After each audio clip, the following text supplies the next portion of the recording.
আল্লাহ নবী সাল্লাল্লাহু আলাইহি সাল্লাম বলেন, কোন বান্দা যখন গুনাহ ছেড়ে দিয়ে তওবা করে আল্লাহর দিকে ফিরে আসে, আল্লাহর কসম নবী বলেন আল্লাহ তাআলা সবচেয়ে বেশি খুশি হন। আশাদ্দু ফারাহান, আল্লাহ তাআলা সবচেয়ে বেশি খুশি হয় কখন? বান্দা আল্লাহর দিকে ফিরে আসে যখন।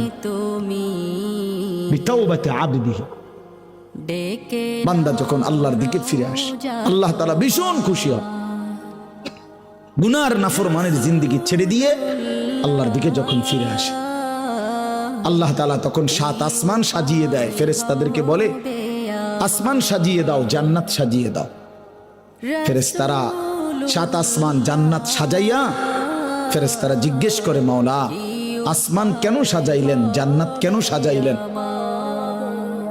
তো আল্লাহ তাআলা বলে, আসলাহাল আবদু মাওলাহু, শোনো, আজ এক গোলাম যে তার মনিবকে ছেড়ে চলে গেছিল অনেক দিন, আজ সেই ভেগে যাওয়া গোলাম তার মনিবের সাথে সম্পর্ক ঠিক করে ফেলছে। আমার এক গোলাম আজ অনেক দিন আমারে ভাইগা গেছিল, সেজদা দেয় নাই, আমার হুকুম মানে নাই, অনেক